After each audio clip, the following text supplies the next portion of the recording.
Alrighty, today's Tuesday truth is that you've been forgotten. Your customers just don't remember you. And sadly, more than ever now, it is so quick that you are out of their minds. So for many of us, we know that we're really important and that we want our business to be really important.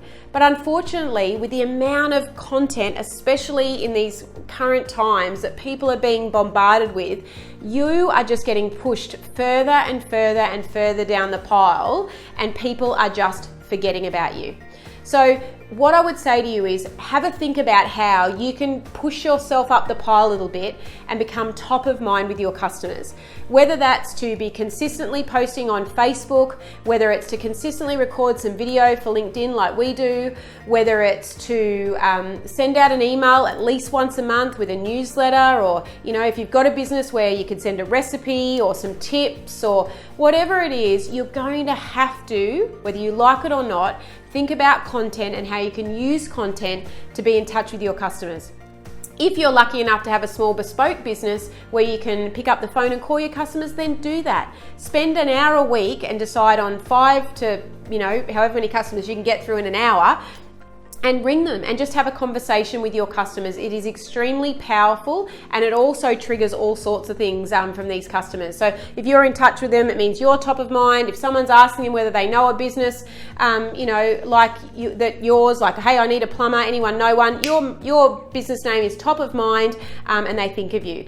And it's interesting because I went to a business breakfast a month or so ago, and I walked in and there was a man I'd used to replace my roof on my house, a man I'd used to chop some trees down, and also my dentist. And I thought, you know what, it's been about 3 or 4 years, maybe 3 years since I'd seen these guys, and I haven't heard from them since. Now I remember them, they didn't remember me, and that's okay. I've just got a way of, I just tend to remember faces. But I thought, what a shame they weren't keeping in touch with me, because they were actually really good at what they did. They delivered a fantastic service. But gradually as time went on, I moved house, and if someone had said to me, do you know a great guy to do a roof? I'd be like, yeah, I used a guy.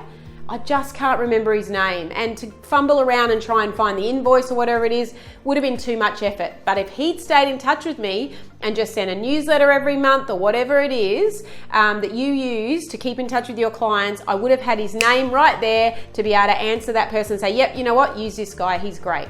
So your customers are forgetting about you quicker than ever these days. So have a think about how you can stay top of mind with those customers, and just do something to inject yourself in their noisy without. I have a lot of people say, oh yeah, but I don't want to add to it. Well, then don't, but remain forgotten. If you do something and deliver value and something that your clients will value from you, they'll be happy to hear from you.